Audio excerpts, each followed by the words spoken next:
Terima kasih Koniki, Kak Asri ya, yang memimpin kebaktian dan juga rekan-rekan dari Cetia Panyasika. Terimalah salam dharma dari saya, Namo Buddhaya. Ini kedua kalinya saya diberikan kesempatan oleh Bante untuk berbagi ya kepada Bapak Ibu di kebaktian ini. Mungkin terakhir tahun 2019 kayaknya, seingat saya sebelum COVID, karena waktu itu saya masih datang ke wihara. Kayaknya udah lama dan mungkin saya sedikit perkenalan lagi saja supaya lebih tahu mengapa saya mengangkat tema ini. Jadi Bapak Ibu dan teman-teman sekalian, perkenalkan nama saya Garvin Gui. Saat ini saya bekerja sebagai seorang psikolog dan dosen psikologi. Muka saya suka menipu Bapak Ibu, banyak yang mengira saya masih umur 24, 25, 26, nyatanya kepala 3. Itu membuat saya sering dikira mahasiswa atau mahasiswa baru lulus. Begitu saya cerita saya dosen gitu, pada kaget gitu. Jadi profesi saya saat ini dosen psikolog. Saya juga aktif di Wihara Pluit Dharma Suka, Bapak Ibu. Saya menjadi pengurus lah di sana. Menjadi pengurus di sana saya kenal dengan Bante Damawudo sampai saat ini. Nah, Bapak Ibu, karena latar belakang itu, saya seorang psikolog, saya juga belajar agama Buddha, makanya saya mengangkat topik pada hari ini, mengatasi dan mengelola emosi negatif. Nah, ini ya, saya share screen dulu. Jadi topik ini saya angkat, yang pertama karena relevan. Relevan dengan kondisi kita saat ini, banyak emosi negatif lah, karena pertama mungkin ada COVID, ada bencana alam, ketidakpastian Bapak Ibu. Jadi karena ada COVID, bencana alam yang begini banyak, kita jadi nggak pasti kapan sekolah offline lagi. Mungkin banyak dari Bapak Ibu yang berharap COVID bisa selesai ya, sehingga nggak usah sekolah online lagi. Teman-teman saya, rekan-rekan mahasiswa saya juga berdoa semoga kuliah bisa offline lagi, karena kata mereka kalau kuliah online nggak enak ya, dengar dosennya ngomong di video gitu, nggak bisa ngerasain langsung, terus praktikum susah, apalagi teman saya yang mengambil kuliah farmasi gitu, katanya ngeracik obatnya nggak bisa praktikum. Ya, nggak pasti suasananya, saya pribadi juga merasa nggak pasti ya, apalagi saya bekerja gitu kan. Kalau ditanya lebih enak kerja sebagai dosen online atau offline gitu, saya lebih suka offline juga, Bapak Ibu, sebagai dosen, sebagai guru gitu. Lebih enak ngajar itu bisa tatap muka langsung sama mahasiswa saya daripada lewat Zoom, Google Meet. Tuh. Suasananya nggak pasti. Dan nggak pasti juga kan, kita nggak bisa kemana-mana, ya bisa keluar, tapi sangat ketat gitu, harus ada protokolnya. Yang mau liburan juga, mau refreshing susah, yang mungkin mau ketemu seseorang, ketemu keluarga di kota yang berbeda juga susah. Nah, ini kondisinya jadi nggak pasti. Dan sesuatu yang nggak pasti, Bapak Ibu, itu bikin orang galau, emosi negatif di sana. Sesuatu yang nggak pasti. Kita nggak pernah galau, kita nggak pernah mengalami emosi negatif, kita nggak pernah cemas, kita nggak pernah gelisah oleh situasi yang pasti. Kita mengalami kecemasan, kita mengalami kegelisahan, kita mengalami yang namanya galau, itu karena situasinya nggak pasti. Situasinya nggak enak dan nggak tahu kapan kelarnya. Makanya kita galau, makanya kita cemas. Ini juga ketika dulu saya pernah praktikum Bapak Ibu di RSJ, ya, di sebuah RSJ di Jakarta. Nah, di sana saya juga melihat sekali bagaimana sebenarnya banyak pasien-pasien yang saya pegang itu ya karena mengalami situasi yang nggak pasti. Mohon maaf, beberapa contoh, tidak mendapatkan pekerjaan selama bertahun-tahun, akhirnya mengalami gejala psikologis. Nah, itu kan karena nggak pasti. Dia nggak tahu kapan dia bisa dapat pekerjaan. Situasinya nggak enak dan nggak pasti. Ya, mengalami gangguan psikologis dan lain-lain. Ya, jadi ya, topik ini saya angkat akhirnya. Nah, Bapak Ibu izinkan saya bercerita dulu. Saya ada sebuah pengalaman ya, baru saya alami beberapa hari ini, Bapak Ibu. Dan ini saya rasa pas banget ya mau cerita emosi negatif. Baru nggak nyampe seminggu lah, 3 hari saya mengalami emosi negatif yang amat kuat, Bapak Ibu. Ya saya ceritakan buat apa? Supaya bisa menjadi contoh. Ya lebih enak contoh diri sendiri langsung, bedah perasaan diri sendiri. Kita bisa jadikan contoh dan kita ambil pelajarannya dari sana. Jadi Bapak Ibu, beberapa hari yang lalu, mungkin 3 hari yang lalu, saya ya ada project lah ya, ada pekerjaan dengan rekan-rekan, karena online kita pakainya email, gitu. Lalu kita tektokannya pakai email, tiba-tiba sore hari jam 6 ya, kurang lebih jam 6, sorry, jam 5. Salah satu rekan saya yang kebetulan kita juga nggak pernah ketemu langsung, meetingnya serba online gitu, tiba-tiba membalas email. Membalas email mengatakan, saya keberatan, bla bla bla bla bla panjang lebar. Pas saya kaget. Saya kaget sekali baca keberatan. Ya ini sebuah proyek di tempat kerja ya, jadi saya mewakili institusi saya, rekan saya ini mewakili institusi beliau. Dia mengatakan dia dan institusinya keberatan atas isi email saya. Itu jam 5 sore, saya ingat Bapak Ibu. Pas saya baca itu saya kaget sekali. Saya kaget, lalu saya pikir ya ini harus ditangani, jangan sampai kan membuat kerjasama institusi jadi nggak baik. Nah, saya akhirnya WhatsApp rekan saya tersebut. Saya WhatsApp, selamat sore Pak, saya Gavin dari bla bla bla.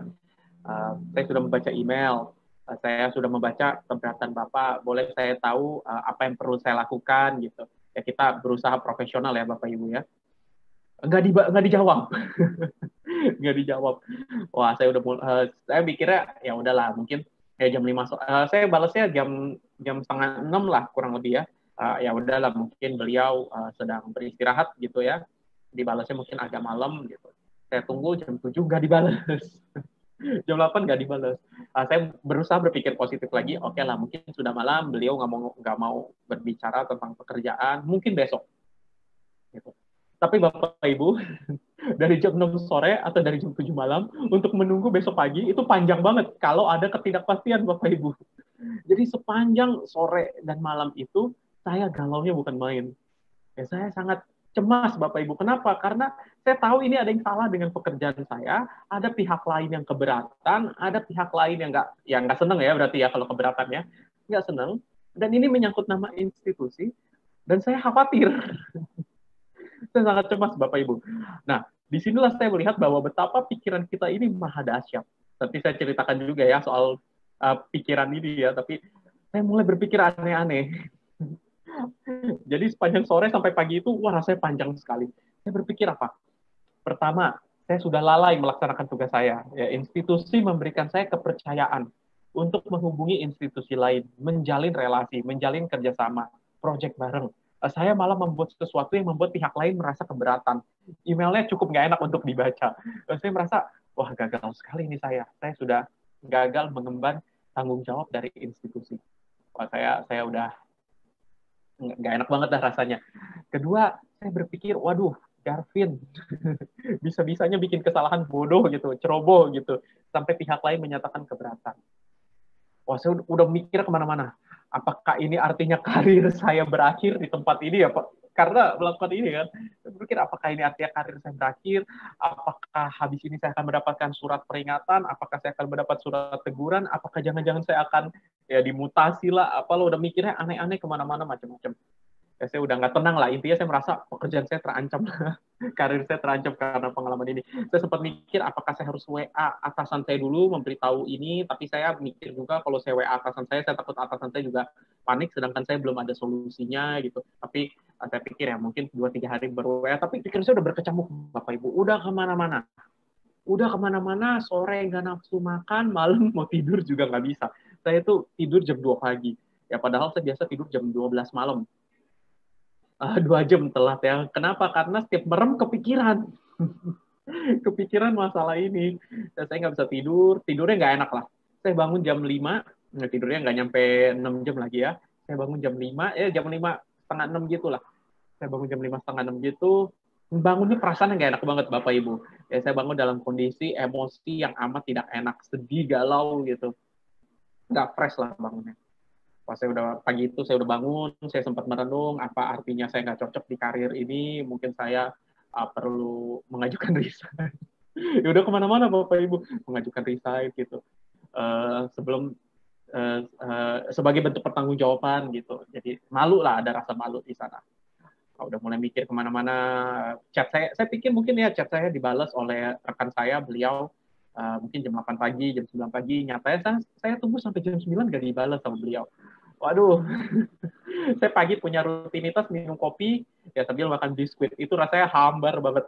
Ya, hambarnya bukan karena gejala COVID, tapi hambar karena pikiran saya berkecamuk. Jadi minum kopi, ada wangi kopinya, tapi nggak enak wanginya gitu. Makan biskuit, ada wangi selainya, ya biskuit kan ada selainya gitu, tapi rasanya nggak enak. Sampai jam 11 ya, jam 11 belum dibalas juga. Wah, saya udah mikir, wah ini orang ini kayaknya marah besar nih. Ini orang ini marah besar sampai WA saya nggak dibalas. Lalu saya berpikir, apa saya WA sekali lagi, minta maaf. Saya sambil berbicara apa solusinya, apa yang bisa saya lakukan, apa yang bisa saya lakukan sebagai bentuk pertanggungjawaban saya. Karena bagaimanapun juga, yang namanya bekerja, sekalipun mungkin kita tidak berniat untuk melakukan kesalahan, tapi kita juga perlu bertanggung jawab atas apa yang kita lakukan. Jadi saya WA sekali lagi beliau, beliau typing, ya ketik WA kan kalau typing kelihatan ya. Dan Bapak Ibu percayalah kalau emosi lagi negatifnya orang typing aja berasa lama gitu. Saya udah deg-degan, ini orang mau ngetik apa mau menjawab, maaf Gavin kerjasamanya putus gitu, maaf gak, udah deg-degan typing. Mungkin dia typing hanya 1 menit, tapi bagi saya rasanya kayak 20 menit. Ya, deg-degan banget. Ya udah berdoa dalam hati, ya karena Buddhis, saya Buddhisnya tidak mengenal aliran tertentu, saya kadang bacanya Namo Buddhaya, kadang juga Amitofo, kadang bacanya Karania Metta Sutta, kadang bacanya Tapecho. Ya, pada saat itu saya Amitofo, tapi dalam hati kayak Amitofo, orang ini mau balas apa? Dan Bapak Ibu, setelah saya nggak nafsu makan, setelah saya nggak bisa tidur, setelah saya cemas, galau yang amat berat, saya baca chat itu, ternyata isi chatnya hanya, tahu Bapak Ibu kira-kira apa? Isi chatnya hanya, selamat siang Pak Gavin, mohon maaf chatnya tenggelam. Sebenarnya bukan masalah besar sih, tapi saya hanya kaget membaca email itu karena isinya belum Bapak konfirmasi ke saya. Jadi saya ulangi ya, menurut beliau bukan masalah besar sih, saya hanya kaget saja. Wah, saya baca itu langsung Omitopo-nya makin panjang, Omitopo. Ya lega gitu. Ternyata bukan masalah besar. Lalu beliau WA lagi, ya WA beliau menyatakan keberatannya sebenarnya sih karena saya waktu mengirim email itu kan mengirim email ke banyak pihak ya, termasuk beliau gitu. Ya, beliau merasa belum mengonfirmasi isi email tersebut. Itu beliau merasa harusnya saya konfirmasi. Oke, itu mungkin miss di saya ya. Kadang kita bekerja mungkin berpikir yang penting konfirmasi atasan. Yang ternyata konfirmasi ke partner, kolega juga perlu gitu. Intinya beliau hanya, tapi beliau sebenarnya nggak masalah besar gitu, hanya lain kali minta dikonfirmasi aja, kalau nggak beliau kaget sama isinya gitu. Jadi ya beliau ada chat ngomongin sebenarnya, ya saya nanya, saya tawarin lagi apa yang bisa saya lakukan sebagai bentuk pertanggungjawaban. Ya intinya nggak kenapa-napa lah Bapak Ibu, intinya ya cuma yang penting konfirmasi aja, lain kali udah gitu aja gitu.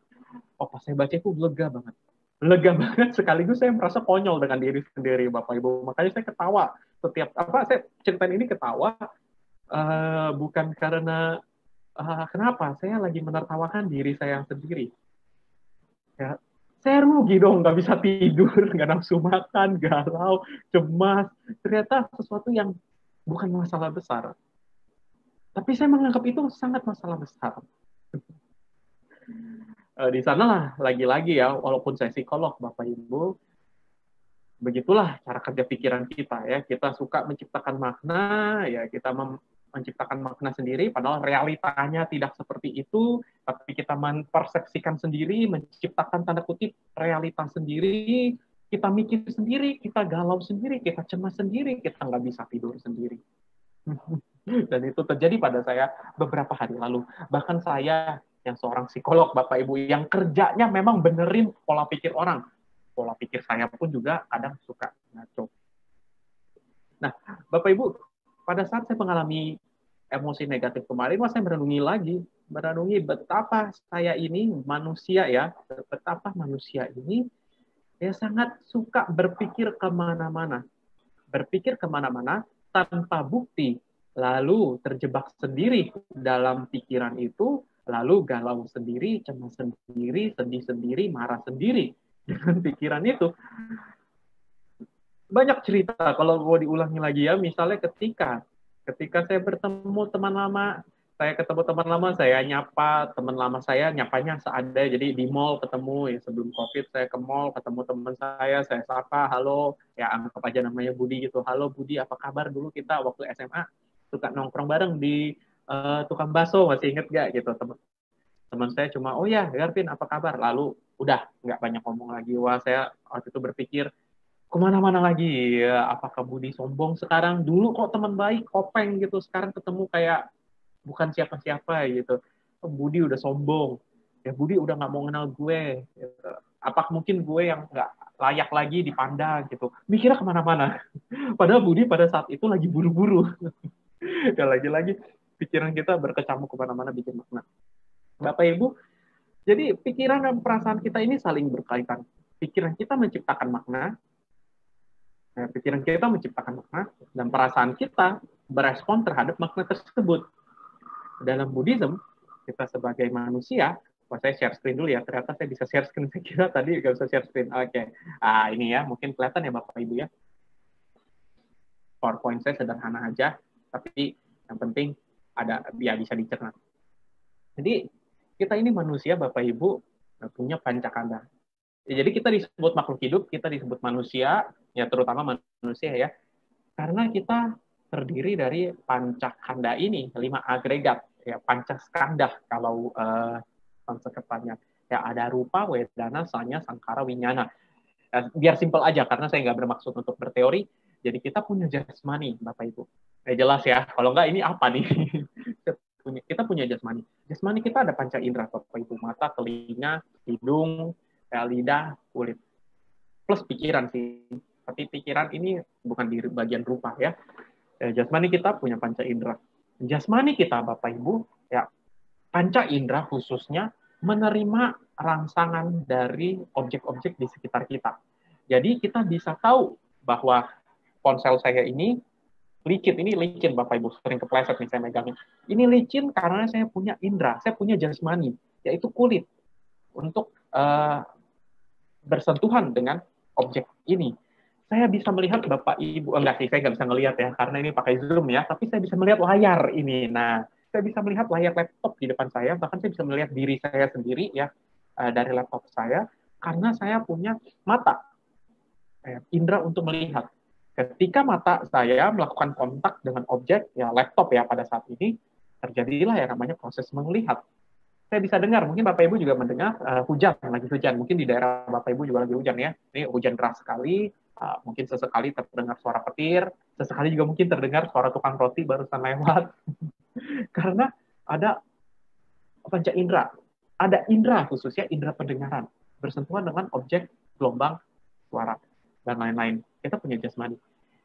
Nah, ketika panca indera kita, Bapak Ibu, rekan-rekan sekalian, bersentuhan dengan objek, muncul yang namanya, kalau dalam bahasanya psikologi, persepsi. Sensasi sih sebenarnya.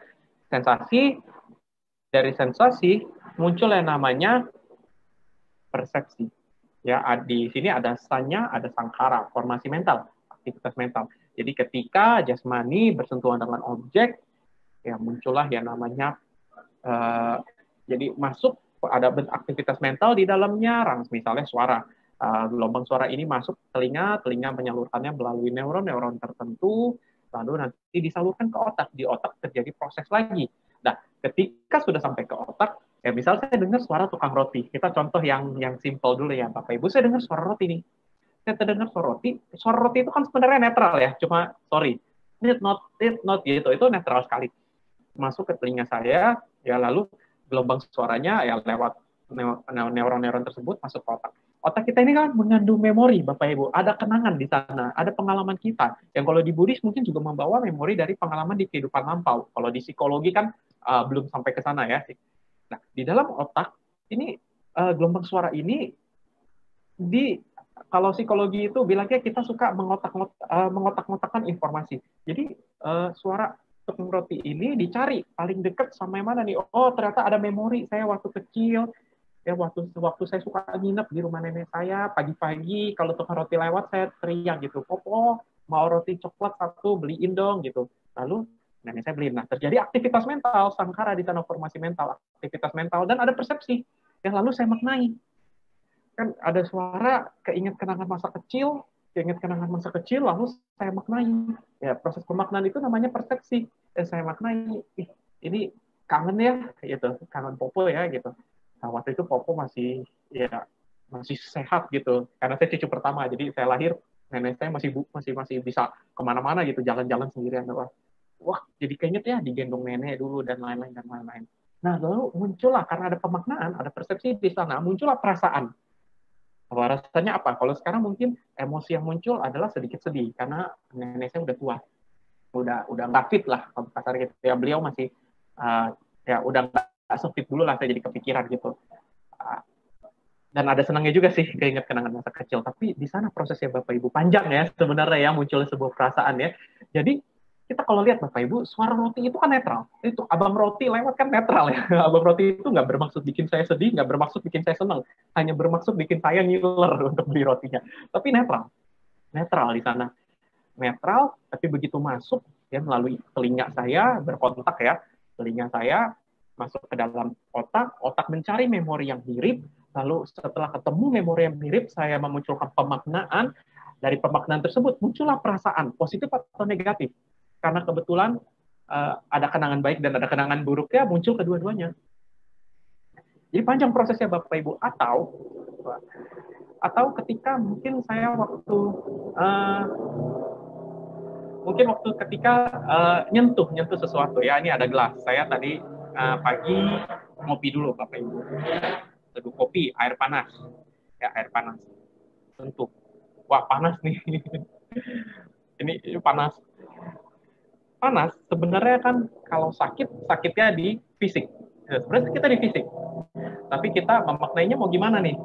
Apakah kita memaknainya Gavin kok bodoh banget gitu, udah tahu gelasnya panas kok dipegang. Kita jadi memaknai aktivitas ini sebagai aktivitas contoh kita ini bodoh, emosinya negatif. Tapi kalau kita hanya memaknai bahwa ya nggak sengaja gitu, emosi negatif nggak muncul. Berbagai versi ya, tergantung cara kita memaknai. Jadi perasaan kita, Bapak Ibu, sangat bergantung pada bagaimana cara kita memaknai sebuah pengalaman. Pengalaman itu sendiri netral, ya kecuali pengalaman fisik. Pengalaman fisik itu memang kalau kita baca di Abhidhamma Sanggaha, memang kalau proses penginderaan 5 panca indera itu netral, tapi di fisik memang ada sakit dan ada menyenangkannya. Tapi itu sebatas fisik. Nah, nanti di mental kita yang akan berbeda. Ketika kita menerima informasi melalui panca indera, informasi itu netral. Tapi kita yang memaknainya, Bapak Ibu, positif atau negatif. Ya seperti misalnya, saya dapat email, ya, saya keberatan. Kalau udah tahu, sebenarnya itu netral, Bapak Ibu. Ternyata bukan masalah besar. Dia hanya mau bilang, saya keberatan, lain kali infoin dulu. Itu sebenarnya netral ya, informasi yang apa netral. Tapi karena pesan itu saya baca, ya berkontak dengan mata saya baca pesan, masuk ke pikiran saya, di pikiran saya keberatan itu sesuatu yang nggak baik. Ya, kalau ada kata keberatan itu pasti sesuatu yang nggak baik. Kalau saya udah mulai mikir kemana-mana, muncullah emosi negatif. Nah ini proses kurang lebih ya, kita sebagai manusia mengapa bisa muncul perasaan. Nah Bapak Ibu, kita kalau mau lebih spesifik lagi, dalam Buddhism, nanti ada dalam psikologi juga ya, karena saya psikolog, saya belajar Buddha Dharma ya, saya berusaha untuk ngeling ya. Di Samyutta Nikaya, Samyutta yang ke-36, suta yang pertama ya, 36.1, Buddha ada berkhotbah, para biku terdapat 3 jenis perasaan. Apakah 3 ini? Perasaan menyenangkan, ya, somanasa, perasaan menyakitkan, perasaan bukan menyakitkan, juga bukan tidak menyakitkan. Perasaan bukan menyakitkan, juga bukan menyenangkan. Ya, ini adalah ketiga perasaan itu. Nah, dalam agama Buddha, Bapak Ibu, perasaan ada 3 macam. Menyenangkan, menyakitkan, netral. Ya, yang ketiga bukan menyakitkan, bukan menyenangkan. Kalau mau kita sederhanakan netral ya. Jadi ada perasaan menyenangkan, perasaan menyakitkan, perasaan netral. Apa itu perasaan menyenangkan? Kita happy. Kita minum kopi, ya kopinya enak gitu. Minum kopi, minum tohut enak, perasaan menyenangkan. Kita makan enak. Ya, makan sesuatu yang kita suka. Ya, makan Chinese food enak, perasaan menyenangkan. Ya, kita ketemu dengan orang yang kita senangi, ya ketemu sahabat, ya udah COVID nih, lama nggak ketemu, COVID selesai terus ketemu, happy, perasaan menyenangkan. Bersyukur itu perasaan menyenangkan. Apa itu perasaan menyakitkan? Perasaan menyakitkan itu ya minum kopi, kopinya pahit banget, perasaan menyakitkan. Makan Chinese food, oh nggak enak gitu, bahannya nggak bagus, perasaan nggak menyenangkan, macam-macam. Dan ada perasaan netral. Perasaan netral itu mungkin ketika saya melihat objek yang bagi saya bukan objek menyenangkan, bukan objek menyakitkan juga, ya netral. Saya ngelihat botol minum saat ini, ya botol minum ini netral aja, perasaan yang muncul pun netral aja. Ini di agama Buddha. Di psikologi sebenarnya cuma dua, Bapak Ibu, emosi ya kita ngomongnya. Emosi positif dan negatif. Sebenarnya sih mirip. Perasaan menyenangkan bisa jadi emosi positif. Perasaan menyakitkan bisa jadi emosi negatif. Perasaan netral, emosi di psikologi kan disebut. Emosi positif, emosi negatif. Sama juga, emosi positif itu kalau kita ketemu orang yang kita senangi, kita happy, emosi positif. Kita makan enak, kita happy, kita bersyukur, emosi positif. Kita ikut kebaktian, habis ikut kebaktian, hati kita merasa damai, emosi positif. Ya, emosi negatif juga sama. Kita makan sesuatu, makanannya gak enak. Keras lah, terlalu asin lah, terlalu asem lah, emosi negatif, gak enak. Gitu. Ketemu orang yang kita nggak sukai, lalu kita bete, emosi negatif. Ya, jadi ini ada kemiripan. Nah, kenapa kita mesti tahu ada 3 jenis perasaan atau 2 jenis emosi di dalam psikologi? Karena Bapak Ibu masing-masing punya perannya tersendiri. Masing-masing punya perannya tersendiri. Emosi positif Bapak Ibu fungsinya apa? Dalam psikologi, emosi positif itu membuat kita semakin membuka perspektif. Orang lebih kreatif kalau lagi happy. Orang lebih kreatif kalau dia merasa tenang. Kita kalau didesak, bisa menghasilkan sesuatu, tapi beda kalau kita lagi dalam keadaan tenang. Sangat berbeda. Nah, itu fungsi emosi positif. Emosi negatif sebenarnya sinyal. Ada sinyal sesuatu yang perlu kita hindari, makanya muncul emosi negatif. Ya, misalnya Bapak Ibu waktu kecil, saya waktu kecil, jalan di komplek, ketemu anjing gede, anjing galak ya, menggonggong, lalu ngejar saya. Itu kan ada emosi negatif, takut. Karena muncul takut, saya tahu saya harus lari. Bayangin kalau saya nggak punya emosi takut, bayangin saya nggak punya emosi cemas gitu. Saya nggak lari, biarin aja itu anjingnya gigit saya. Nah, emosi negatif ada fungsinya juga sebenarnya yang membuat kita tahu kalau kita harus merespon sesuatu. Ya kalau kita nggak punya rasa takut, nggak punya rasa cemas, nggak punya rasa khawatir, ya kita terpapar masalah. Misalnya kita nggak takut COVID, lalu kita kemana-mana nggak pakai masker, ya kena COVID. Kita nggak punya rasa cemas, kita ketemu orang hahaha nggak ada protokol 3M atau 5M sekarang, sakit. Itu fungsinya seperti itu. Tapi Bapak Ibu, emosi negatif ini kalau berlebihan dampaknya juga negatif. Seperti saya contohnya ya, emosi negatifnya berlebih. Saya takut baca email itu, takut ya, pasti takut ya, cemas ya. Itu sebenarnya ada maknanya. Dengan saya cemas, saya jadi belajar Bapak Ibu, saya belajar untuk berhati-hati sebelum mengirimkan email terkait pekerjaan. Sebenarnya kan maknanya bagus. Tapi karena emosi negatif yang berlebih, yang jadinya apa? Nggak bisa tidur, nggak nafsu makan, tidur nggak nyenyak, gitu. Itu kalau berlebih. Dalam psikologi, emosi positif dan emosi negatif itu harus sama-sama dijaga. Emosi positif, Bapak Ibu, kalau dibiarkan berlebih juga nggak baik. Ya, Bapak Ibu mungkin pernah melihat orang yang saking girangnya sampai apa kayak orang gila ya, saking girangnya gitu teriak-teriak happy, tapi orang lihatnya aneh gitu. Itu emosi positif berlebih. Atau terlalu optimis sampai lupa gitu. Kalau hidup ini nggak selalu berjalan baik gitu, lalu shock. Nah itu emosi positif berlebih. Di psikologi, kalau di Buddha Dharma sih Bapak Ibu, baik perasaan menyenangkan, menyakitkan juga sama. Ya, perasaan menyenangkan bukan berarti selalu berkaitan dengan karma baik, Bapak Ibu. Ya, bahkan di Abhidhamma Sanggaha, perasaan menyenangkan bisa jadi dari loba. Perasaan menyenangkan bisa jadi dari loba. Loh, kok gitu? Nah, ketika kita ngegosip, bahasa anak zaman sekarang ngegibah. Kita ngegosip, ngomongin orang. Ya, kita ngomongin orang kan seneng ya, perasaannya menyenangkan ya. Gosipin orang kan seneng ya. Tahu nggak lu gitu. Tetangga begini gitu. Ah, masa sih happy gitu. Ya, bisa ngomongin orang. Tapi sebenarnya itu kan bukan karma baik. Ya, di dalamnya ada loba, ya, ada keserakahan gitu. Atau makan enak, ya, makan enak sampai kekenyangan. Makan enak itu perasaan menyenangkan nggak? Menyenangkan. Tapi itu nggak selalu baik karena disertai dengan loba, jadi rakus, akhirnya sakit perut. Nah, ya, jadi perasaan menyenangkan kalau di agama Buddha juga perlu kita waspadai, Bapak Ibu. Apakah dia berakar dari loba dan moha? Perasa menyenangkan itu dari loba atau moha? Ya, moha itu kan berarti delusi, nggak punya pandangan benar. Ya kita dengar lagu, kita dengar lagu seneng nggak? Kalau lagunya kita suka, kita senang. Tapi kita bisa menyadari nggak? Jangan sampai lagu itu membuat kita melekat. Nah, itu di Buddha Dharma ya. Perasaan menyakitkan, Bapak Ibu. Bisa juga berkaitan dengan dosa mula cita. Oh, itu udah jelas ya. Udah jelas ya. Membenci orang, dosa mula cita. Dosa mula cita pasti berkaitan dengan moha. Moha mula cita. Berkaitan dengan moha. Ya, kita membenci sesuatu, contohnya kita membenci sesuatu. Bapak Ibu, kalau kita membenci seseorang, nggak tahu nyadar nggak nih Bapak Ibu? Saya nyadar ketika jadi psikolog, itu saya nyadar.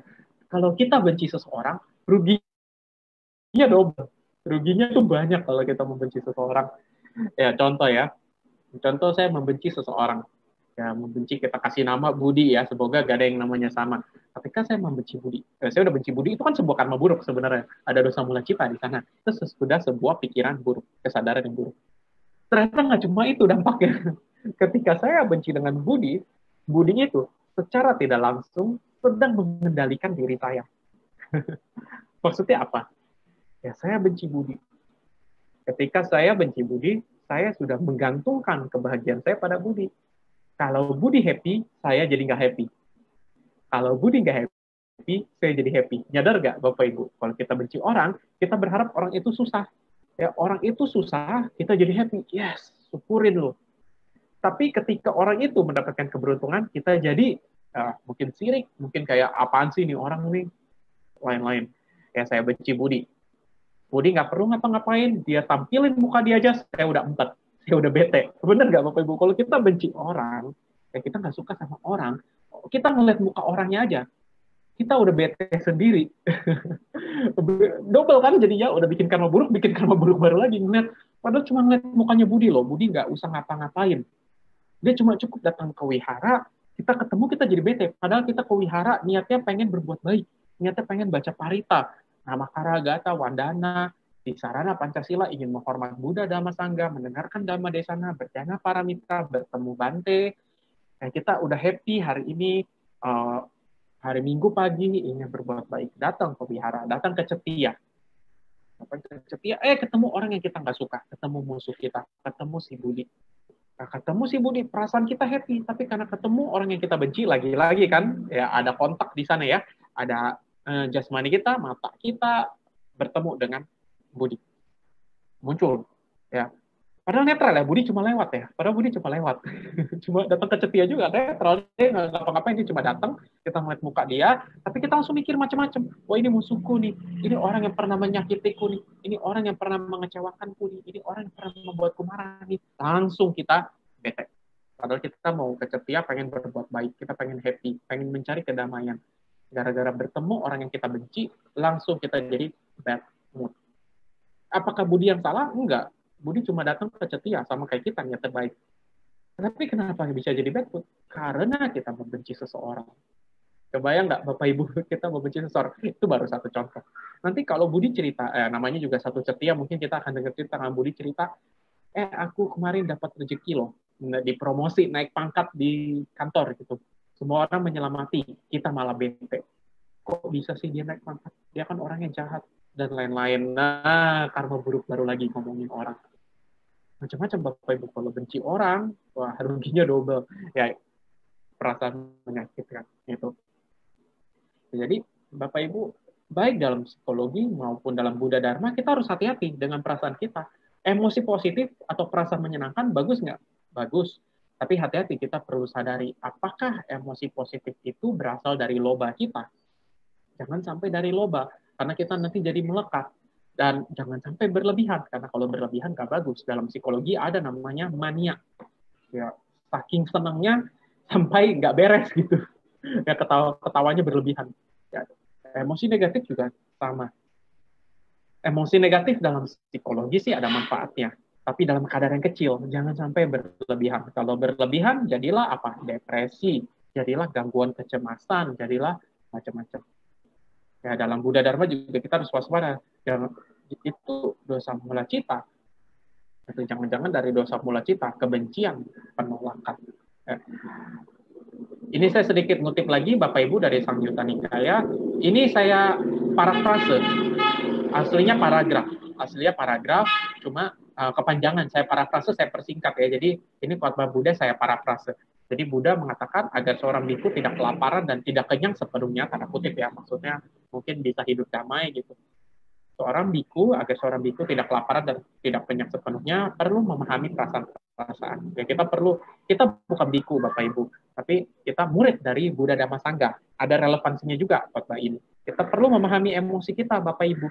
Kita perlu memahami asal mula emosi kita. Kita perlu memahami bagaimana emosi itu akhirnya lenyap. Dan kita perlu memahami cara melenyapkan emosi itu. Ya. 4 ini yang perlu kita pahami Bapak Ibu.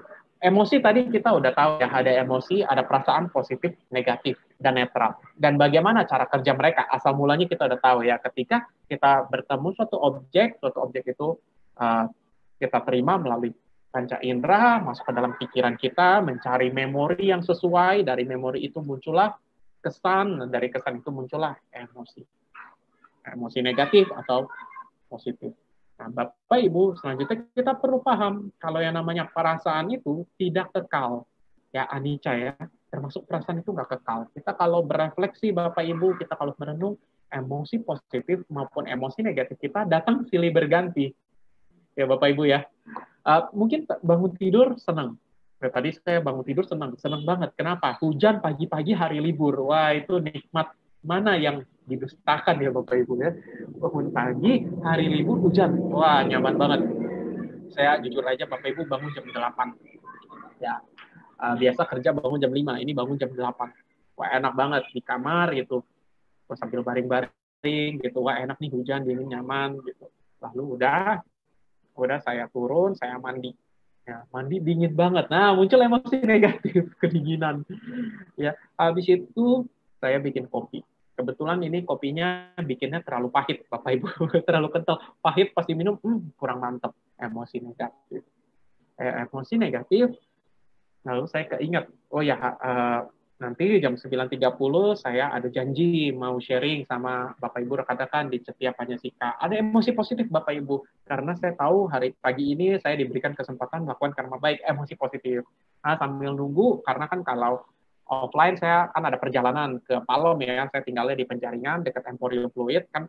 Kalau biasanya ceramahnya di Palom, saya berangkatnya bisa 1,5 jam atau 1 jam lebih awal biar nggak telat. Tapi kan ini online, jadi saya nggak perlu ada perjalanan, saya sambil nunggu, saya chatting sama teman saya, ngobrol-ngobrol. Nah, ada chatting teman saya yang pas dibaca kurang enak nih, menurut saya kurang enak, muncul lagi emosi negatif. Habis itu teman saya ngechat yang lucu, muncul lagi emosi positif. Naik turun ya Bapak Ibu, ini baru jam 10.40. Nah, saya udah ngerasain emosi positif negatif muncul hilang. Apalagi kalau kita lihat hidup kita, saya umurnya 30, pas 30 tahun, lebih banyak lagi emosi timbul tenggelam. Dan kalau kita ingat-ingat sih Bapak Ibu, memang ya namanya emosi nggak ada yang bertahan permanen. Kita galau, kita cemas, kita sedih, tapi selalu ada akhir dari sedih itu, akhir dari galau itu, akhir dari kecemasan itu. Benar nggak Bapak Ibu? Saya pernah galau waktu saya remaja, galau putus cinta misalnya remaja. Waktu remaja putus cinta. Mikirnya apa? Waduh, aku ditinggal oleh orang yang aku sayangi, lebay ya, remaja ya. Aku tidak akan bisa menemukan lagi orang seperti dia, lebay lagi. Padahal berakhir juga emosinya, akhirnya berlalu juga, netral lagi. Atau ketika saya galau, pekerjaan nggak lancar, ya ngerjain sesuatu nggak lancar, saya galau. Ya ini pekerjaan nggak lancar. Kita berpikirnya seolah-olah itu permanen. Nah ini pikiran kita lagi nipu nih Bapak Ibu. Ketika kita lagi ada masalah, pikiran kita suka menipu kita. Seolah-olah pengalaman itu permanen, padahal enggak. Nah, ketika kita lagi galau kerjaan, pikiran kita kan, kayak saya contohnya ya, pekerjaan. Pikiran udah mulai bisikin nih, tanda kutip ya, bisikin ya, galau nih. Ayo Lovin, lo ngerjain ini nggak bener. Ayo Lovin, kamu ngerjain ini salah. Atasan kamu marah. Pasti kamu malu-maluin nama institusi kamu, rekan kerja kamu marah, karir kamu tamat. Waktu itu saya benar berpikir separah itu, karir kamu tamat, kamu bisa dikasih surat peringatan, Lalu kalaupun kamu nanti kamu mau resign kan, maksudnya karena waktu itu mikirnya negatif kan, mikirnya oh udah apa resign aja lah gitu sebagai bentuk pertanggungjawaban. Tapi nggak ada niatan bener-bener ya, itu karena emosi negatif aja. Saya sih betah di tempat kerja saya sekarang. Walaupun kamu resign, Vin, nanti nama kamu udah jelek kan, orang itu pasti cerita ke yang lain, itu Garvin ngirim email aja salah gitu. Udah tamat lah, sampai sampai udah galau banget, seolah-olah itu permanen. Padahal akhirnya emosi negatifnya sekarang hilang. Saya ingat pengalaman itu, masih masih sedih nggak? Enggak. Cemas nggak? Enggak. Saya malah ketawa-ketawa inget itu. Betapa bodohnya Garvin. Emosi negatif datang dan pergi. Emosi positif pun datang dan pergi, Bapak Ibu. Saya masih ingat banget waktu saya masih remaja, saya masih 14 tahun, saya pertama kali bisa beli handphone pakai duit sendiri. Ya, nggak benar-benar duit sendiri sih. Nabung uang jajan, angpau Imlek. Saya berhasil punya handphone pertama kalinya. Happy banget, senang banget, emosi positif saya sangat tinggi. Saya berpikir sangat bangga. Ya, Gavin, umur 14 tahun, berhasil beli handphone. Saya senang banget. Apakah emosi positif itu bertahan lama? Main handphone itu seminggu juga udah biasa lagi, udah bosen. Ya kita mikir, wah pertama kali punya handphone ini, handphone bisa buat main game, anak umur 14 tahun. Emosinya positif. Seminggu kemudian kan bosen. Emosinya, emosi positifnya hilang. Nggak lama, jadi netral. Nggak lama jadi emosi negatif, handphonenya hilang. Ya, emosi positif, negatif, naik turun, naik turun. Nah, kita perlu menyadari itu, Bapak Ibu. Ya, itu tadi saya kasih contoh yang ecek-ecek. Contoh yang sederhana. Ya. Tapi Buddha bisa memberikan contoh yang lebih dahsyat lagi. Jadi perasaan itu datang, ya timbul tenggelam, timbul tenggelam aja. Ya, ini disebutkan juga di Samyutta Nikaya. Nah, ini yang mau saya katakan Bapak Ibu. Hati-hati, meskipun perasaan itu mau positif maupun negatif, itu munculnya timbul tenggelam, tidak permanen, tidak kekal, tapi pikiran kita sering menipu kita, membuat seolah-olah ya, itu kekal sehingga kita menderita di dalamnya. Contoh, ada berpikir bencana, Bapak Ibu. Ini saya kasih contoh 5 pikiran irasional di psikologi yang sering muncul pada orang. Asli ada belasan, saya munculin 5 yang umum. Berpikir bencana. Berpikir bencana itu adalah ketika kita mengalami hal yang negatif, Bapak Ibu, kita suka memikirkan dampak terburuknya, langsung ke dampak terburuknya.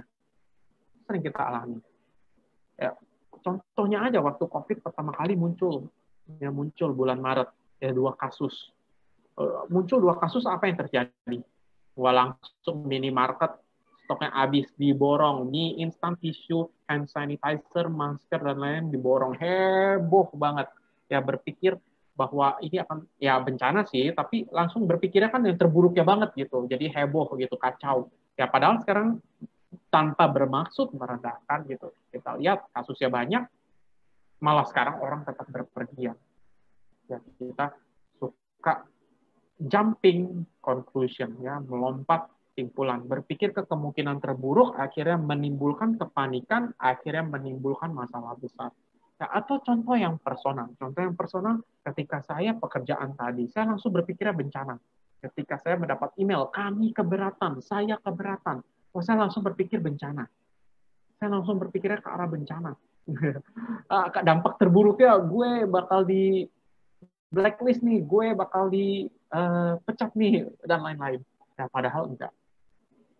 Atau kedua, berpikir hitam putih. Nah, berpikir hitam putih itu, ini contohnya, saya ingat banget teman saya waktu kuliah, Bapak Ibu, waktu kami masih kuliah psikologi di Untar ya, Tarumanagara. Ada teman saya yang kalau nggak dapat nilai tertinggi, dia sedih. Meskipun dia dapat nilai 80 atau 85, dia tetap sedih. Kalau dia bukan nilai tertinggi. Ya kenapa? Karena menurut dia kalau dia nggak dapat nilai yang tertinggi, artinya dia gagal. Nggak masuk akal kan? Tapi itu sering terjadi. Berpikir hitam putih, cuma 2 pilihan. Nilai tertinggi atau gagal. Kalau nggak berhasil nilai tertinggi, berarti gagal. Nah, hitam putih. Ya. Padahal nggak harus begitu. Ya kan ada tengah-tengahnya. Gitu. Nggak hitam dan putih doang. Nah, ini juga kadang kita alami, Bapak Ibu. Kalau tahun ini misalnya nggak naik gaji, berarti gue gagal. Salesnya nggak meningkat, berarti gue gagal. Padahal kan nggak gitu. Ya, padahal nggak gitu. Nggak hitam dan putih. Pilihan itu banyak. Pilihan itu banyak. Nggak cuma 1 dan 2. Kalau aku nggak nikah tahun ini, malu-maluin orang tua misalnya. Hitam dan putih kan pilihannya cuma 2. Padahal ada banyak opsi. Nah ini Otak kita suka mereduksi, seolah-olah kita cuma punya dua pilihan, hitam dan putih, padahal enggak, banyak. Padahal banyak. Ya, ini biasa kejadian juga sama orang yang kecanduan. Kecanduan, kalau nggak minum atau nggak makan ini, nggak enak, hitam putih. Padahal ada. Yang ketiga, Bapak Ibu, pikiran kita suka membesar-besarkan masalah. Nah, ini udah jelas ya, membesar-besarkan masalah ya. Uh, mungkin anak, saudara, pasangan nggak balas chat selama 3 jam. Ya, nggak balas chat selama 3 jam. Kita udah mikirnya kemana-mana, membesar-besarkan kan. Ini 3 jam nggak balas.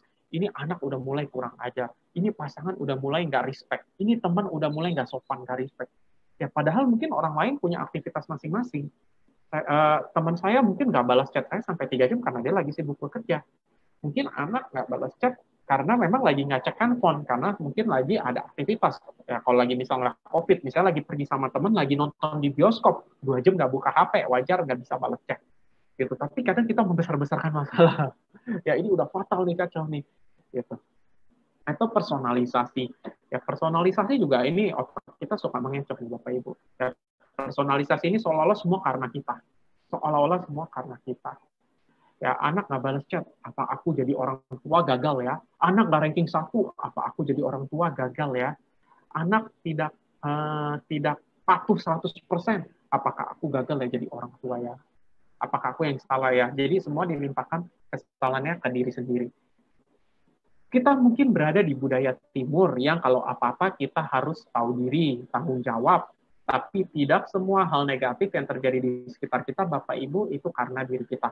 Apakah hari ini hujan deras karena diri saya? Enggak, ada hukum alamnya.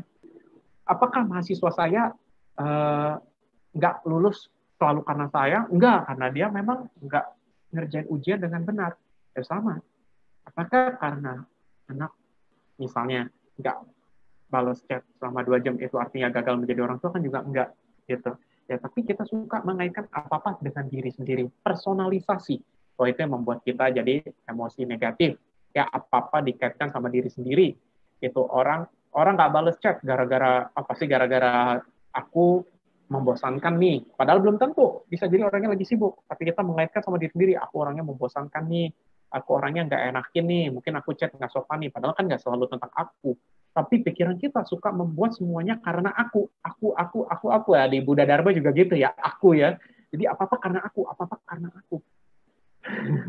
Kita datang ke sebuah ruangan, tiba-tiba orang-orang diam, apa karena aku ya? Padahal enggak, bisa jadi orang itu udah selesai ngomong. Personalisasi. Kalau bahasa anak zaman sekarang, baper. Yang kelima, generalisasi berlebih. Ya, pengalaman di masa lalu, ya ada kemiripan, tapi kita samain.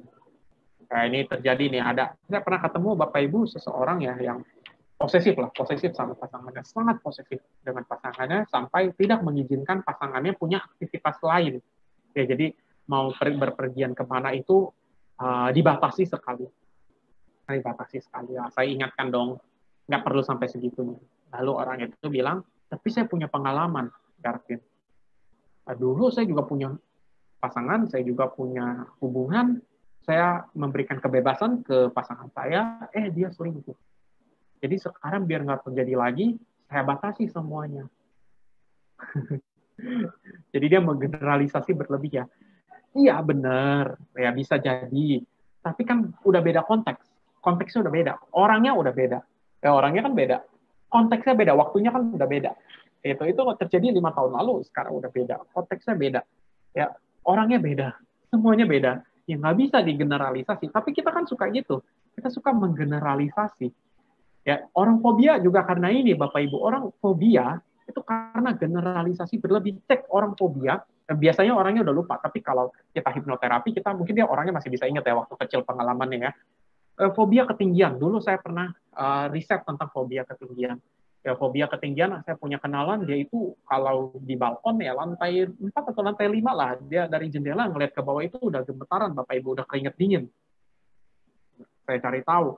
Ternyata masa kecilnya, waktu dia kecil, dia pernah jatuh dari tangga, Bapak Ibu. Bayangin ya, anak kecil umur 5 tahun jatuh dari tangga, palanya yang di bawah, kakinya di atas. Horor sih, saya dengar itu juga horor ya, jatuh dari tangga, posisinya yang di bawah. Jadi pala di bawah, kaki di atas, jedar. Tadi dan gak ada yang nolongin, karena waktu itu sepi. Trauma. Ya, trauma. Sejak saat itu dia berpikir ketinggian itu berbahaya. Benar, ketinggian itu berbahaya, tapi kan tidak semua ketinggian itu berbahaya. Jadilah dia fobia sekarang, ngelihat tinggi takut, ngelihat tinggi takut, ngelihat tinggi takut, sampai dia kalau bisa nggak usah naik pesawat, naik bus aja, naik kapal laut aja, sebisa mungkin hindarin pesawat. Naik ke lantai tinggi aja dari balkon lantai 4, lantai 5, gemetaran, keringat dingin, ucap mau muntah. Karena dia ingetnya apa? Waktuku aku kecil, aku ketemu ketinggian, aku celaka. Gitu. Generalisasi berlebih kan? Memang ketinggian itu berbahaya, tapi kan konteksnya beda. Waktu itu dia masih kecil loncat-loncat, makanya jatuh, berbahaya. Sekarang kan nggak loncat-loncat. Waktu itu kan masih kecil juga. Ya, keseimbangan motoriknya belum sebagus sekarang. Sekarang kan udah dewasa, orangnya udah hampir 40. Ya, motoriknya juga lebih bagus. Waktu itu kan di tangga ketinggiannya. Ini kan di balkon ya. Atau nggak di balkon juga, di gedung ada kacanya. Kalau saya sampai ngomong ini kan ada kaca, kamu nggak mungkin jatuh. Generalisasi berlebih.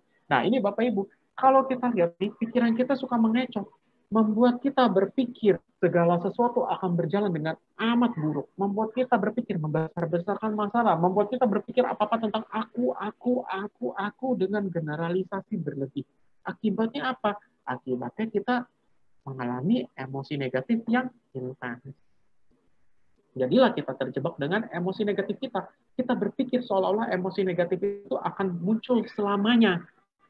Padahal enggak. Emosi itu timbul dan tenggelam.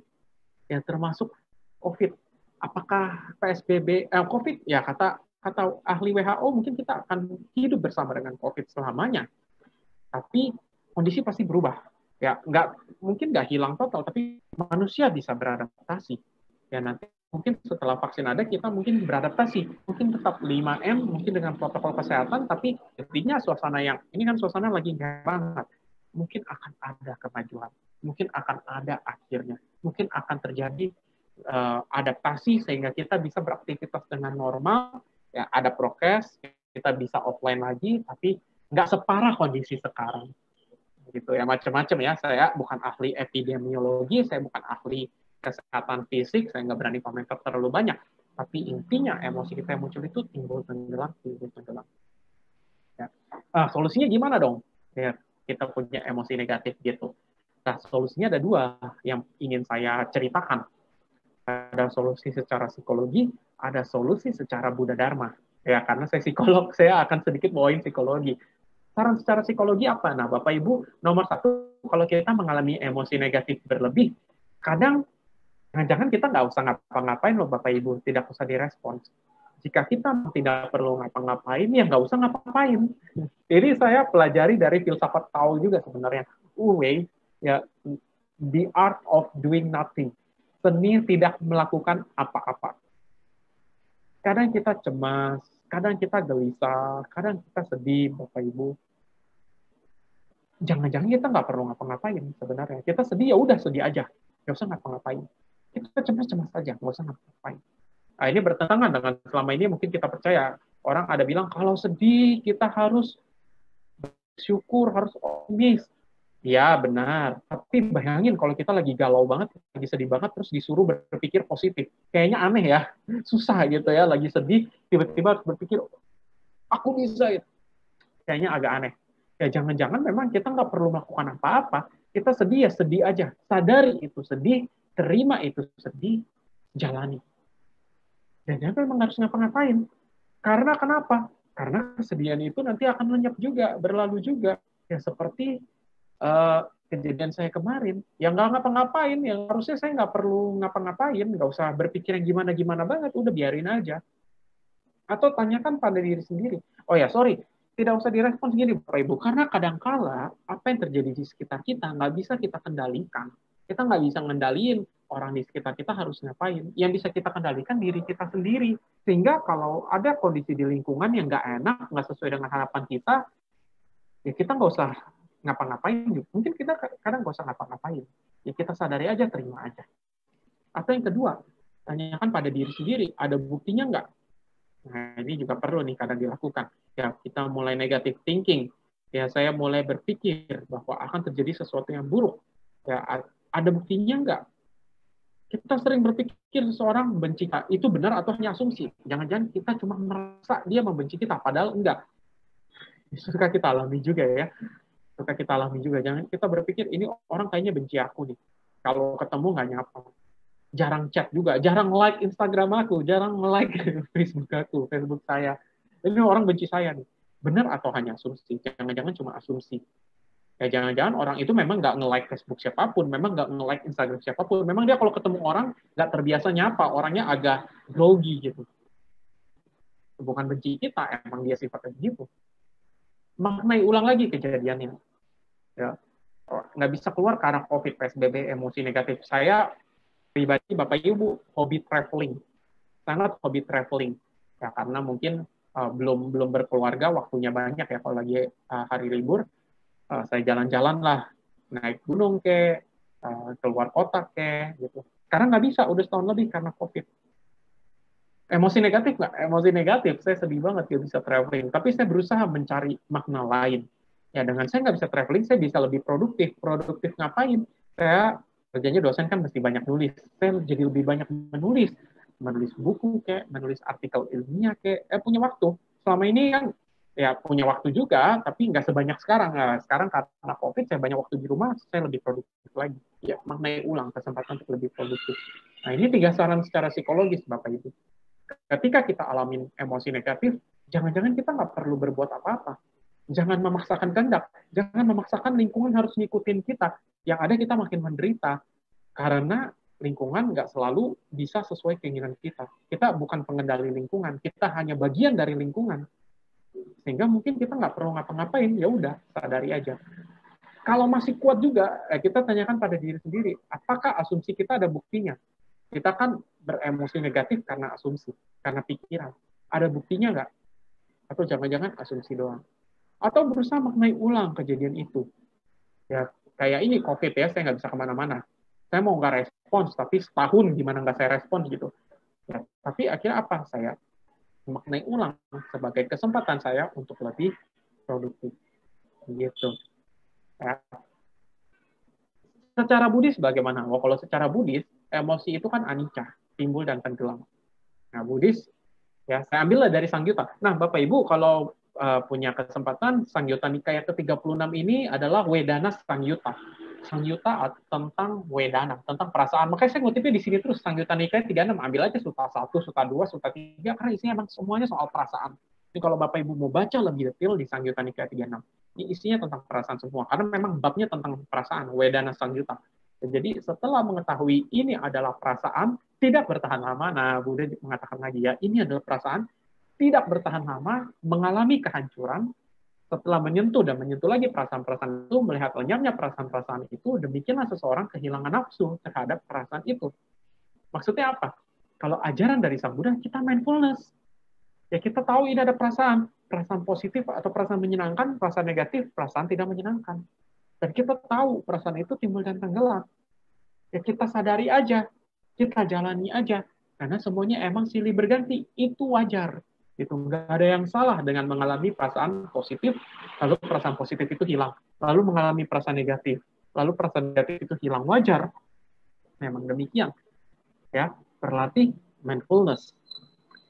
Bapak Ibu, saya bukan guru meditasi. Ya, kalau meditasi mungkin Bante ngajarin lebih bagus. Saya bukan guru meditasi, saya hanya umat Buddha, belajar Buddha Dharma, saya mempraktekkan, saya psikolog, saya juga praktekin psikologi untuk diri sendiri, saat ini nggak buka praktek, ya fokus ngajar aja, gitu. Ada niat sih, pengen buka praktek lagi, tapi nyari waktu yang tepat. Ya, moga-moga ada kesempatan, karena saya rindu menjadi psikolog yang praktek lagi, tapi saat ini belum. Nunggu sampai punya waktu. Nah, saya pribadi, Bapak Ibu, merasakan ya mindfulness ini bermanfaat sekali, baik secara Buddha Dharma maupun psikologi. Mindfulness ini kan kajiannya bule sekarang, Bapak Ibu. John Kabat-Zinn. Ya kalau Bapak Ibu mungkin di sini ada mahasiswa psikologi, mahasiswi psikologi, atau mungkin ada psikolog juga. Mindfulness itu lagi hot-hotnya di psikologi. Apa-apa mindfulness ya. Ada mindfulness based stress reduction. Teknik meredakan stres pakai mindfulness, bule yang bikin. Ada mindfulness terapi mindfulness, bule yang bikin. terkenal setelah bule yang bikin. Padahal Buddha Dharma 2.500 tahun yang lalu udah ada ya. Judulnya Samadhi. Kalau dibikin bule jadi keren, sama ya. Kayak kopi hitam 3.000 di warung. Tapi begitu Americano 30.000 di Starbucks. Ya. Nah, ini sama. Nah, saya mungkin cerita saya sebagai orang yang merasakan manfaat ya. Saya sendiri sebagai orang yang melatih mindfulness, saya nggak punya pencapaian apapun. Saya putu jana, umat biasa aja. Ya. Tapi Bapak Ibu, saya pun meditasi nggak jago amat, bukan yang 3 jam tanpa henti, enggak. Kadang saya sekian menit aja gitu, nggak jago-jago amat. Tapi saya merasakan ada manfaatnya. Ketika emosi negatif lagi puncak-puncaknya, lagi tinggi banget Bapak Ibu, saya meluangkan waktu rutin, tapi ketika emosi negatif lagi muncul kuat-kuatnya, kadang saya cuma duduk, cari tempat tenang, duduk, udah sadari nafas masuk keluar, nggak ngapa-ngapain. Nah, itu nggak ngapa-ngapain yang saya maksud. Ya nggak usah ngapa-ngapain, nggak usah direspons emosi negatifnya, nggak usah dipikirin, ya kecuali pengalaman kemarin ya, agak susah, mungkin saya belum terbiasa dengan email itu. Tapi tinggal duduk aja, merem, sadari nafas keluar masuk. Ya kadang kalau ada suara di sekitar, sadari aja, nggak usah dikomentarin, nggak usah direspons, pokoknya sadar aja, udah terima aja. 5 menit, 10 menit, 10 menit aja udah berasa lebih tenang Bapak Ibu. 10 menit aja udah berasa tenang banget. Ya kenapa? Secara psikologi, kalau kita lagi cemas, kita lagi takut kan jantung kita berdegup kenceng ya. Tapi dengan kita nyadari nafas, secara nggak langsung, denyut jantung kita jadi stabil lagi, yang jadi tenang lagi. Itu secara psikologis. Secara Buddha Dharma, memang samadhi itu adalah praktik pengolahan batin yang membuat kita lebih menyadari hakikat analitas. Makanya kita juga lebih tenang. Nah, itu saya alami Bapak Ibu. Manfaatnya ya, menghilangkan stres, menghilangkan kecemasan. Sebenarnya bukan menghilangkan sih. Apakah masalahnya selesai? Nggak selesai, tetap ada masalahnya. Tapi cara saya merespons ke masalah tersebut jadi lebih baik. Kenapa? Karena saya jadi lebih tenang. Karena saya juga bisa melihat lebih apa adanya. Mindfulness membuat kita bisa melihat masalah sebagaimana adanya. Bahwa masalah itu wajar muncul, duka itu wajar muncul. Dan duka itu juga ada akhirnya. Emosi negatif itu wajar muncul, dan emosi negatif pasti akan berakhir. Jadi saya lebih tenang melihat sebagaimana sesuatu lebih sebagaimana adanya. Ini saya mengalami sendiri, Bapak Ibu. Ya, gimana teknik meditasi yang benar? Itu nanti Bang Teh mungkin bisa menjelaskan. Ya, tapi kalau dari saya pribadi, saya hanya biasanya duduk, merem, sadari keluar masuknya nafas. Dan nggak usah dipikirin, Bu, meditasinya udah bener belum ya? Nafasnya harus dalam-dalam, nggak natural aja. Karena semakin mikir, semakin nggak tenang, percaya. Kalau semakin mikir, semakin nggak tenang, meditasi mikir. Ini meditasi udah bener belum ya? Jadinya malah nggak tenang. Malah makin sama aja bohong. Ya, atau sengaja nafasnya dikeluar masuk. Yang ada malah nggak enak. Natural aja, udah sebagaimana adanya. Kalau pikiran kemana-mana, ya udah balikin lagi aja. Mulai nyadar nih, kadang saya juga meditasi 15 menit, 20 menit, mulai mikirnya kemana-mana, mulai bengong gitu, mulai kepikiran, kayak lagi mimpi itu, mulai kepikiran macam-macam. Begitu sadar, udah balikin lagi aja, nggak usah digimana-gimana banget, nggak usah mikir, aduh meditasi gagal ya, enggak, kayak kita nggak usah mikirin gagal berhasilnya, gitu. Yang penting kita belajar menyadari nafas. Ya, dan dalam Satipatthana Sutta di Digha Nikaya ada lagi namanya Wedana Nupassana. Saya lupa ketikin di PowerPoint. Wedana Nupassana itu artinya perenungan terhadap perasaan. Perenungan terhadap perasaan maksudnya apa, Bapak Ibu? Bahwa perasaan itu muncul, perasaan itu juga akan lenyap. Sama, ketika kita lagi cemas, kita lagi sedih, marah, ya Bapak Ibu, mungkin pikiran kita menjebak kita dengan membuat pemahaman bahwa emosi ini akan muncul terus-menerus. Padahal kan enggak. Nah, dengan Wedana Nupassana, perenungan terhadap perasaan, kita merenungi bahwa emosi ini juga akan lenyap kok. Perasaan ini nggak enak, tapi juga akan lenyap kok. Perasaan menyenangkan pun juga akan lenyap kok. Sehingga maksudnya apa? Ketika kita mengalami kejadian yang positif, Bapak Ibu, boleh nggak senang? Boleh. Ya, sebagai manusia biasa, kalau kita nggak boleh senang, aneh ya. Saya gajian senang nggak senang. Siapa yang nggak senang kalau gajian? Tapi senangnya nggak usah berlebihan. ya senang sewajarnya aja. Ya senang melihat ya gajian, nomi tohut, namo budaya, sadu sadu. Ya uang ini bisa gunakan untuk melanjutkan kehidupan. Uang ini bisa kugunakan untuk berbuat baik. Uang ini ya bisalah kugunakan sendiri untuk ya apa ya, memberi hadiah pada diri sudah bekerja keras gitu. Tapi aku juga perlu tahu uang ini tidak kekal, jadi nggak boleh saya lekati. Ya makan enak boleh nggak senang? Ya boleh. Kalau menurut saya sih boleh-boleh aja ya, karena ya manusiawi gitu, kita makan senang gitu. Makan enak senang. Tapi kita juga sadari Bapak Ibu, ya ini makan enak cuma sebatas di lidah. Sampai tenggorokan sama aja. Ya ini makan bisa makan enak. Misalnya saya suka makan sushi, saya suka makan sushi. Makan sushi enak. Tapi ini enak karena ya buah dari karma baik saya. Mungkin ya pertama saya bekerja punya uang bisa beli di kehidupan lampau juga, mungkin saya ada karma tertentu bisa pengen makan sushi kesampaian gitu. Tapi juga perlu tahu, kita nggak setiap saat bisa makan sushi, kita nggak setiap saat bisa makan yang enak. Boleh senang sekarang lagi makan sushi, nanti kalau begitu saya cuma dapatnya makan nasi sama tumis kangkung, masih bisa seneng nggak? Nah, itu juga perlu disadari. Ya, tetap harus senang. Mau makan sushi, mau makan nasi sama kecap, nasi sama garam, nasi sama kerupuk, nasi sama bunga pepaya, ya pahit ya. Nasi sama pare doang pahit. Tetap harus bisa maintain bersyukurnya. Gitu. Itu emosi positif. Emosi negatif sama. Nah, cemas akan berlalu juga. Jadi kalau lagi senang, jangan senang berlebihan. Kita ingat bahwa senang ini akan berputar ke bawah. Nah, saat kita lagi sedih, kita harus sadar bahwa emosi negatif ini juga akan berputar ke atas, saling berputar. Itu Bapak Ibu. Ya, sehingga enaknya apa? Kita jadi nggak melekat sama perasaan. Kita jadi nggak mudah terombang-ambing perasaan. Oke, mungkin sesekali masih terombang-ambing. Saya pun walaupun ngerti psikologi ya secara teori mungkin agama Buddha ada gitu secara teori ya, tapi secara praktik saya kan bukan orang suci ya, putu jana. Tapi meskipun saya tahu teori-teorinya, psikologi pun saya ngerti, tetap aja kadang masih terjebak ya. Tapi setelah terjebak saya jadi belajar. Di psikologi saya punya satu mantra Bapak Ibu. Ya kalau Buddha Dharma ada, kalau Mahayana ada mantra ya. Tadayata Om, Gate-Gate Paragate Parasang, Gate Bodhiswaha. Kalau psikologi saya juga ada mantra. Mantra kalau lagi ngalamin masalah. Apa itu mantranya, Bapak Ibu teman-teman? Mantranya adalah kalau lagi mengalami emosi negatif ya, ambil pembelajarannya, lupakan emosi negatifnya. Itu mantra kalau saya lagi galau, ya saya lagi mengalami masalah.